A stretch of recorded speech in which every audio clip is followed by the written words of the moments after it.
This meeting is Bien, being recorded. eh, tienes toda la razón.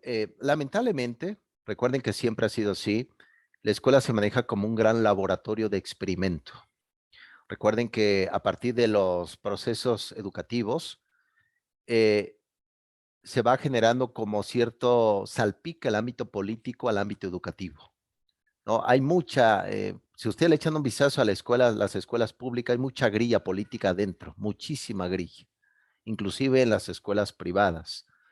Y a veces esa es la gran dificultad que existe, porque la educación no es un experimento para empezar, es una acción humana de reflexión, ¿no? Es decir, no podemos experimentar en temas educativos. Eso es importante no perderlo de vista. Y me acuerdo en la época, estamos hablando de 1957, 58, el propio Adolfo López Mateos, que por ahí se conoce en las calles, Adolfo López Mateos, etcétera, junto con el propio, bueno, en su momento el propio Jesús Reyes Heroles. Jesús Reyes Heroles fue un ilustrado mexicano, al igual que Jaime Torres Bodet, que fue secretario de la UNESCO mexicano, estamos hablando de la Segunda Guerra Mundial.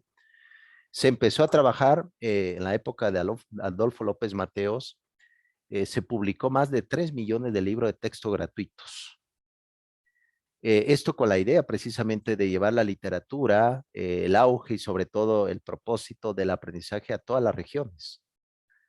Y eso es precisamente, sabemos muy bien que uno de los puntos importantes es alfabetizar, ¿no? Llevar la alfabetización a todas las comunidades, que hay jóvenes que no saben leer, no conocen el conocimiento. Pero desde, ustedes saben que antes se llamaba, antes de 1921, se llamaba la Secretaría, se llamaba Secretaría de Educación Pública y Bellas Artes, en la época de Justo Sierra, estamos hablando de 1904, 1905, en la época de las preparatorias en México. Justo Sierra fue precursor de las preparatorias en México. Y ya hubo esa división, surge precisamente la época del propio José Vasconcelos, que le robaron por ahí la gobernatura de Oaxaca, él quería ser presidente de México, pero ahí en esa época estaba dura la grilla y qué mejor, pues durísimo con el propio Álvaro Obregón. Entonces, el objetivo de la CEA era precisamente eso, proponer sistemas educativos de calidad. Pero la cuestión es que ahorita estamos en un gran dilema, porque les había platicado. Por un lado, tenemos las tres grandes reformas educativas.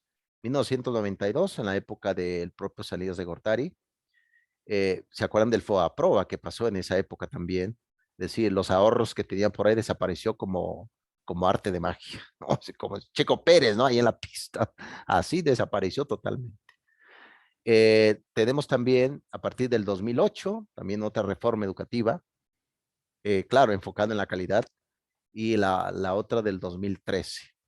¿No? Es decir, hay recalentado tras recalentado en temas educativos. Pero ahora, en ver, por ejemplo, esta materia que estamos viendo de estrategias de densidad basada en competencias, ¿qué dice este grupo político que es totalmente neoliberal? Para empezar, la materia que estamos viendo es neoliberal, para empezar, ¿no? ¿Por qué? Porque pues es que viene del capitalismo, pero ¿acaso no vivimos en ello? Es decir, no vivimos dentro del capitalismo. Debemos de precisamente ir pensando algunos factores importantes para reflexionar y también se quiere y se pretende, porque el objetivo de la educación es esto, formar personas críticas, críticas personas sobre su sociedad.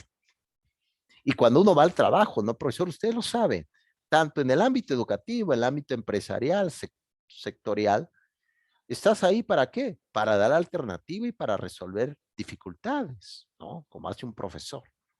Pues bueno, ese es el gran dilema, lo que comenta el profesor Edaín, que lamentablemente ponen a la educación como si fuera un pequeño llavero. El llavero, ¿cuál es su utilidad? Simplemente se utiliza, ¿no? O como muy bien dijo Bauman en su libro Amor y la fragilidad de los vínculos humanos, Amor líquido y la fragilidad de los vínculos humanos, hablaba de la relación de bolsillo.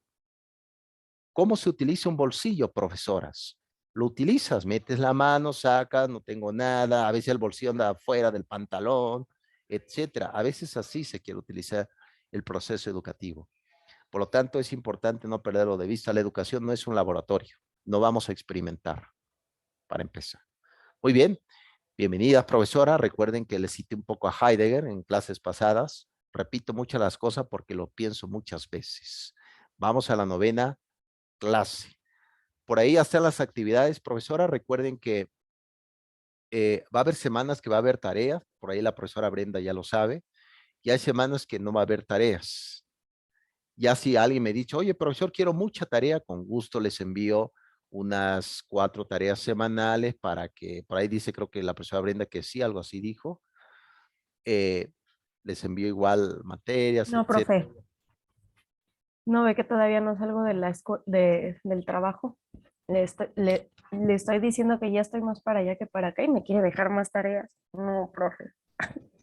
Ese es el objetivo, profesora Brenda, que va a haber semanas precisamente que no va a haber actividad, pero sí va a haber lecturas, como es el caso de la profesora de Montessori, jugar y aprender, ¿no? Como se dice en latín, lúdico, esa palabra ludus viene del latín que significa juegos. Es decir, un juego organizado, un juego estructurado. Inclusive ahorita vamos a ver ya en las configuraciones finales hasta cómo debe de estar organizado el cuarto de un joven, ¿no? Su recámara, donde está, los cajones, todo eso tiene un sentido, ¿no? Un sentido de orden, de organización y también de proyecto, porque al final de cuentas eso es así. Muy bien, vamos a entrar ya en las configuraciones finales de la profesora Montessori, al igual la profesora Britton, que nos brinda precisamente estas ideas interesantes. Yo les había platicado, profesor Edaín, que todo el mundo cita a María Montessori, pero realmente no sabemos qué hay de fondo en sus ideas. ¿Serán una novedad? ¿Seguirán vigentes? Recuerden, eso es importante también que no lo pierdan de vista, ilustres profesoras. El tiempo de la educación no es el mismo tiempo de la sociedad, para que no lo pierdan de vista. En creer que lo nuevo será lo mejor, a veces estamos equivocados, muy equivocados. Entonces, eso es importante, no lo pierdan de vista. Muy bien, ¿quieren comentar algo, profesoras?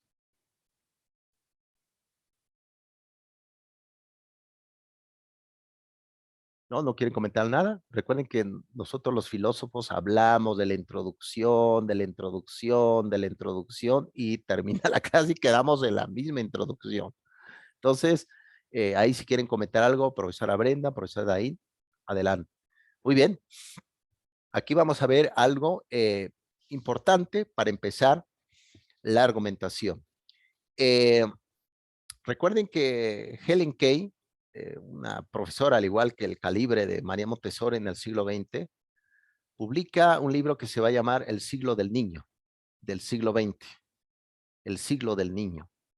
También Montessori escribe más allá de 1908 un libro que se va a llamar El descubrimiento del niño, donde para empezar, la argumentación universal lógica es que el niño por naturaleza quiere aprender. Eso está ahí.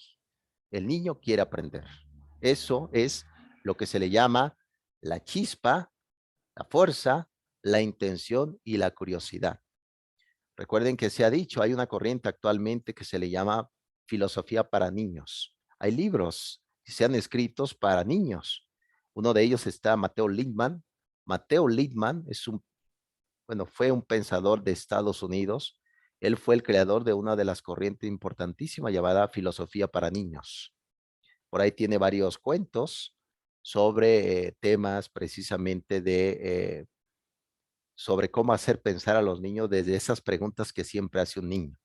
También está Jan Austen con, bueno, también con el pensamiento también de las ideas, prácticamente de Orgullo y Prejuicio, etcétera, pero también está el mundo de Sofía, es decir, una novela también lo pueden leer, etcétera, y eso ayuda precisamente para ver este punto.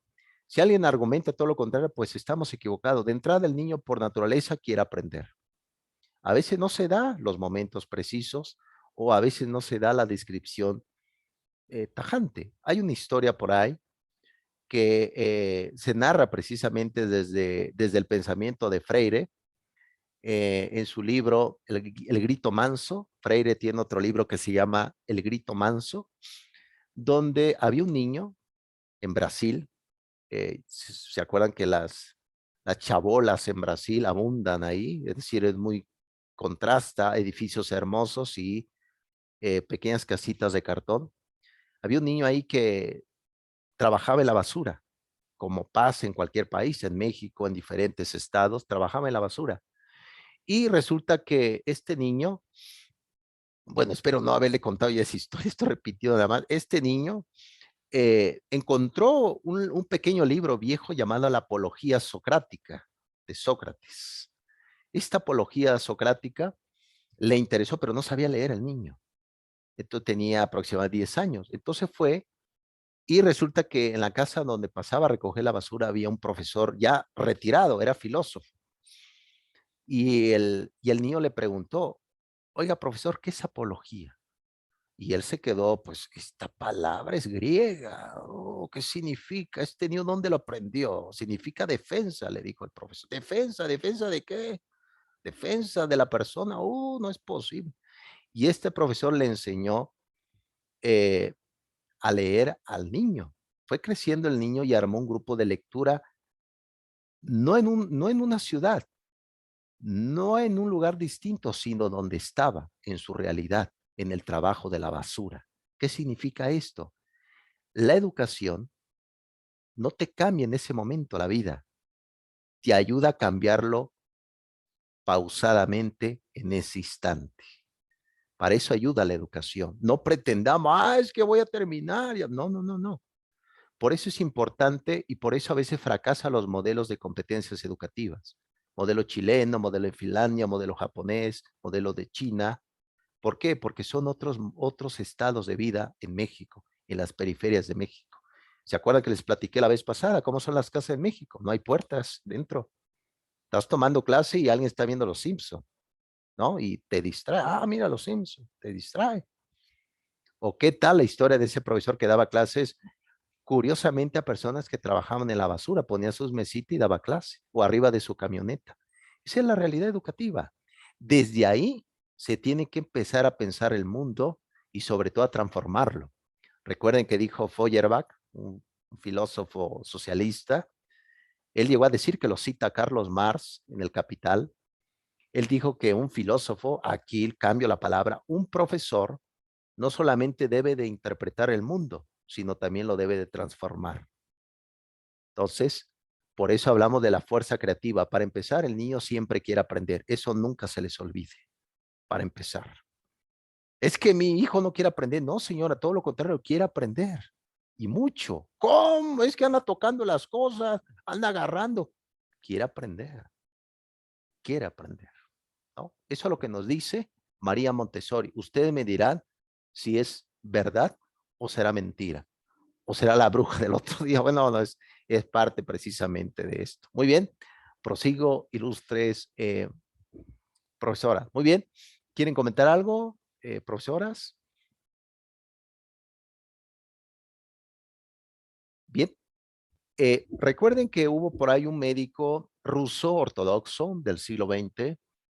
Yo de hecho escribí por ahí junto con mi esposa un artículo sobre el conductismo de, de Pavlov. Iván Petrovich Pavlov fue su nombre. Él se dio cuenta que, bueno, él le llamó reflejos condicionados, curiosamente, ¿no? Reflejos condicionados. Y claro está que empezó a experimentar con animales, en especial con perros. Entonces el perro, en el momento de tocar esa campana, pues empezaba a salivar porque lo asociaba pues con alimento, con comida. Al final de cuentas eso era, es decir, ese comportamiento de reacción lo asociaba con un premio, que era el alimento. María Montessori está en contra de esta corriente conductista que lo va a llevar a cabo también el propio Tornay. Tornay fue el que experimentó con el joven Albert de 2 años, que el joven Albert, por ejemplo, no le tenía miedo a las ratas. Es decir, todo lo contrario, quería agarrar una ratota, esas grandes más de aquí en la Ciudad de México, una ratota, parecen gatos. Quería agarrar precisamente una mentada rata. Y su mamá, pues decía, oye, quiero que mi hijo fue con Tornay y le dijo, oye, doctor, quiero que le quite esa conducta a mi pequeño hijo, es que no le tiene miedo a las ratas, etcétera. Entonces, ponían al joven, de hecho, por ahí pueden buscar, ponían al joven Albert espero no está equivocándome de nombre, pero ponían al joven Albert y cada vez que acercaban un peluche tipo rata, golpeaban una lámina detrás de él con un martillo. Imagínate el susto brutal, ¿no? Y el niño lloraba. Entonces, cada vez que miraba una rata, lloraba amargamente. Tampoco no hay que caer en esos experimentos terribles. Por lo tanto, María Montessori, ¿qué nos dice? Si ubicamos nada más el tema de la educación en premios, el joven lo va a hacer para obtener el premio y no va para obtener el aprendizaje. Eso es importante no perderlo de vista, como el ámbito laboral, ¿no, profesor Oralia?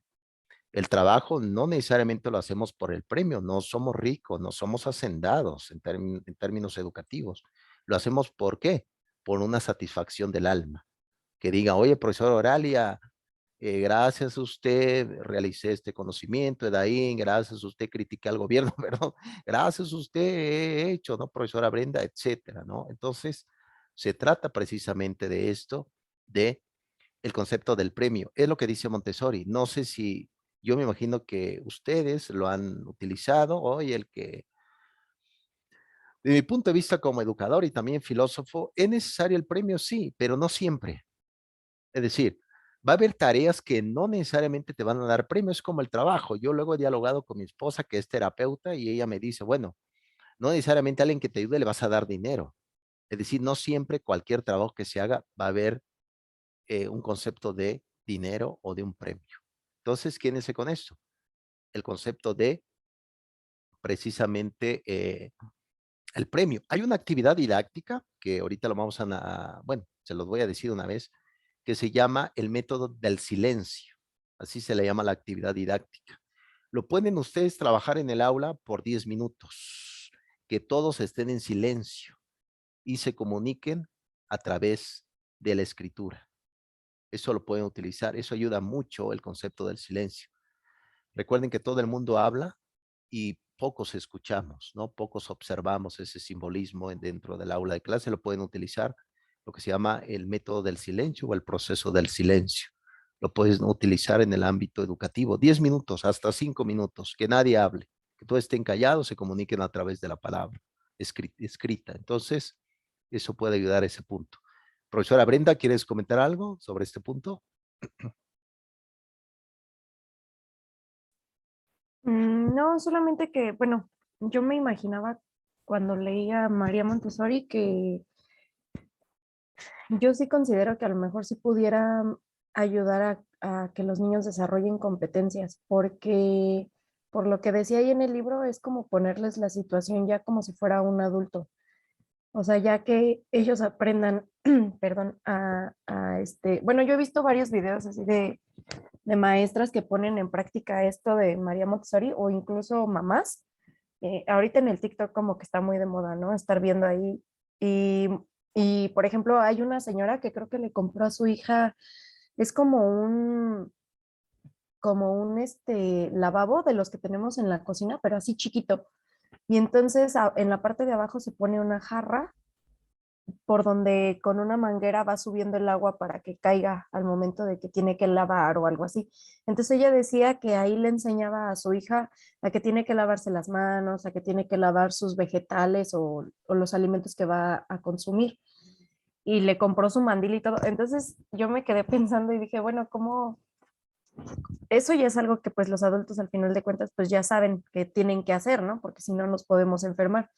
Pero yo creo que sí es importante que los niños lo lleven como en la práctica, porque no es lo mismo que tú les digas, bueno, yo lo he visto en caso de que yo manejo preescolar, no es lo mismo que yo les diga, no es que tienes que lavar los vegetales, a que vayas y les digas, a ver, vengan, les voy a enseñar cómo lavar una manzana, ¿no? Por ejemplo, aunque para un adulto digas, ay, pues nada más le echas jabón, la tallas y ya, ¿no? Pero para el niño como que es importante experimentar esa sensación. Aparte de que, por ejemplo, justo ayer tuvimos junta con los papás de tercero por todo esto de que está pasando de los niños, bueno, el niño que quemaron, a los niños que violaron, que está suscitándose en primarias y secundarias, ¿no? Sobre todo.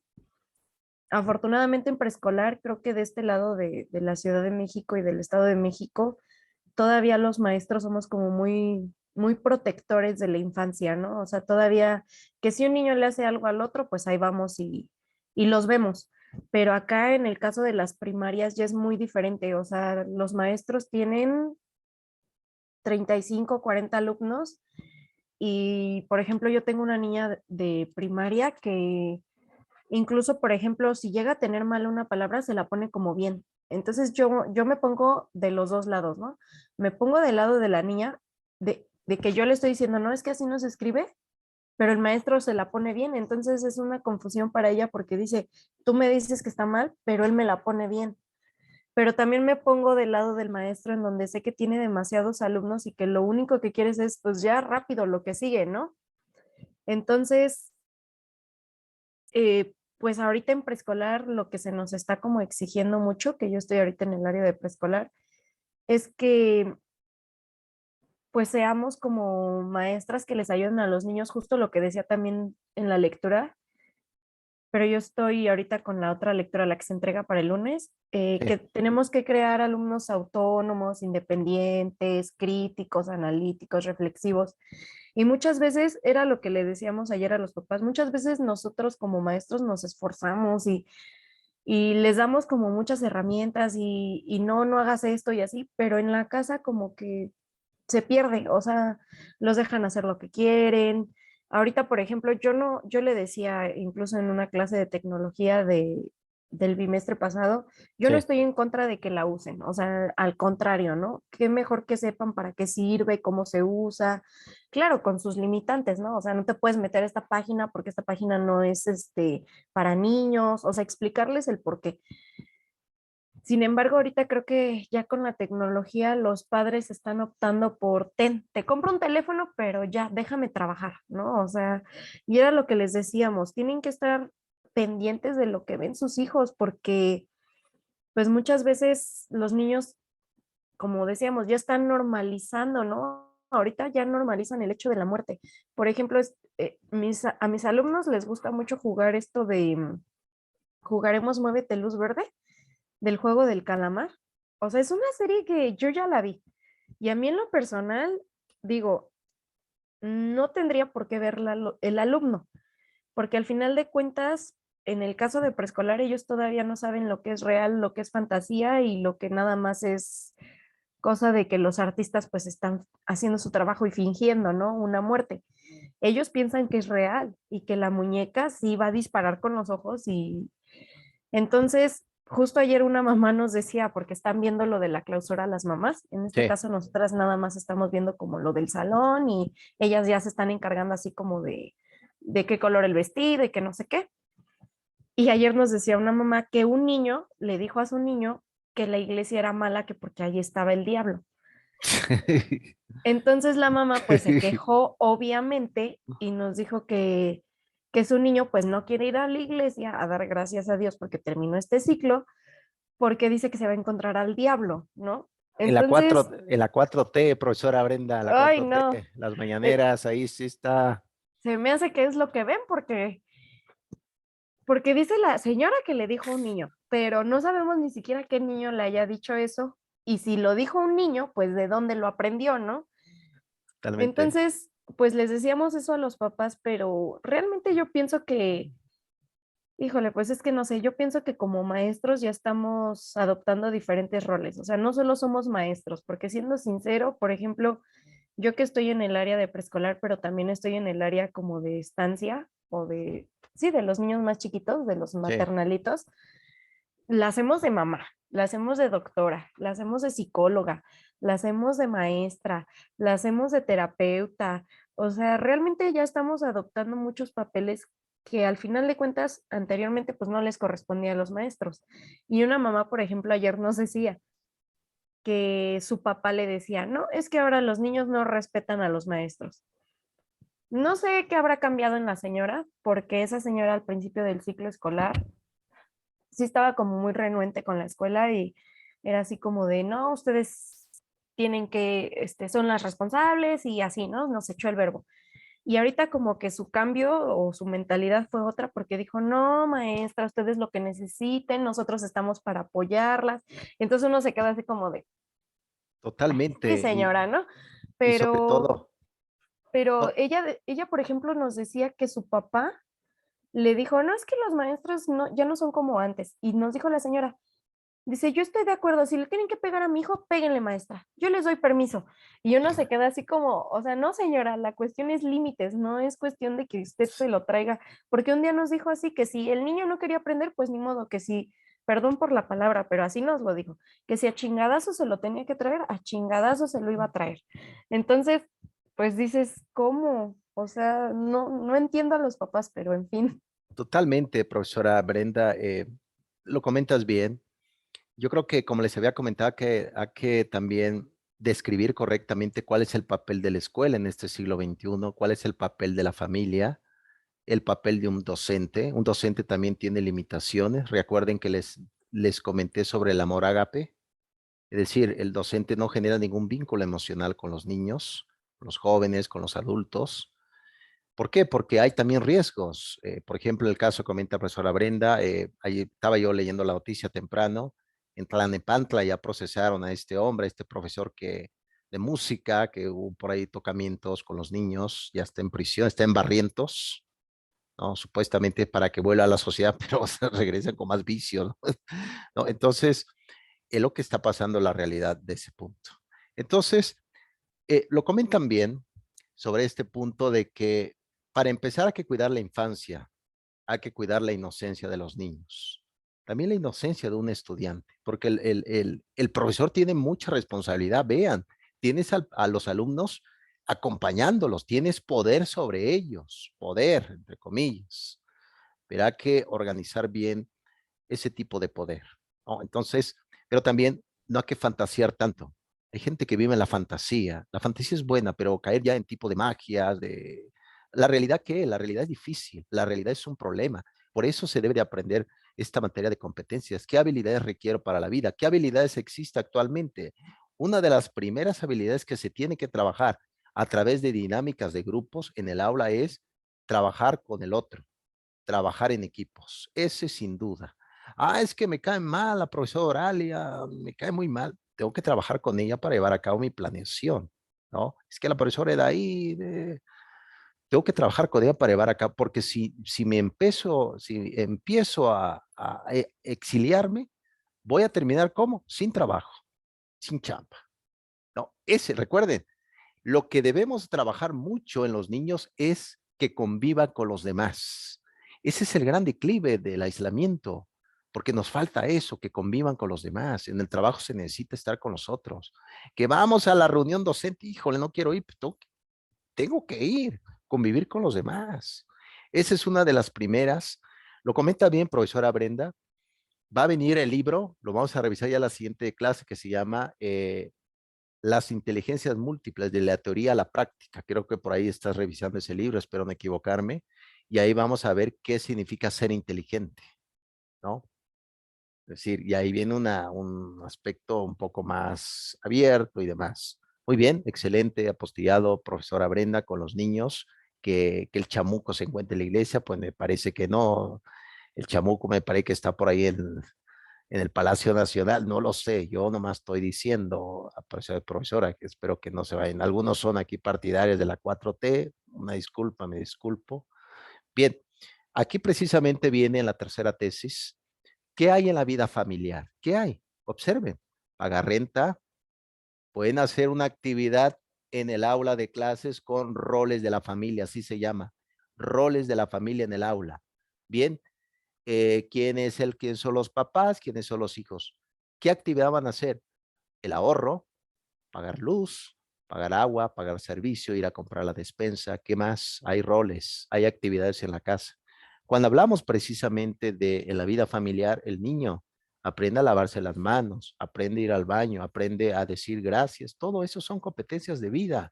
¿Por qué? Porque te ayudan a comunicar lo que tú desees, pero también lo que necesitan los otros. Por eso hablamos de implica a tu hijo en el aula, implicar a tus hijos. Hagan actividades que tengan que ver con la familia. A ver, chicos, ¿qué hacen en sus casas? ¿A qué hora se levantan? ¿Qué hacen? Ah, yo hago esto, profesor. Organizar el tiempo también es competencias para estos tiempos. No se les olvide lo que dice Montessori. Lleven actividades didácticas que tengan que ver con lo que vive el niño en su casa. de eso ayuda. Y claro, Montessori te dice, una recámara bien ordenada es una forma también que el joven pueda organizar bien su tiempo libre. Montessori recomienda que la recámara, el cuarto donde está el joven, debe de estar bien organizada, profesor Orali, bien en orden y demás, ¿no? Vamos bien por acá, profesor Edaín, lo que por ahí vamos con la TUPSI. Muy bien, entonces eso es precisamente la tercera tesis. Cuarta tesis. Aquí precisamente habla sobre el potencial que tiene el juego, lo lúdico, ¿no?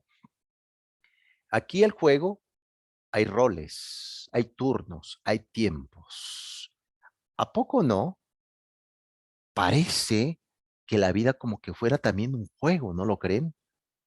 No hablando en términos que simplemente no se tome en serio, todo lo contrario, se debe de tomar muy en serio un juego lúdico.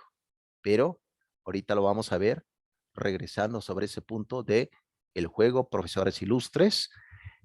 Como saben, eh, tenemos un tiempo en Zoom.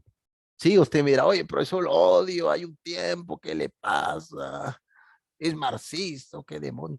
Pero ahorita salgo y les envío otra vez la liga, profesora, y nos vemos en un momento. ¿Qué les parece? Muy bien, excelente.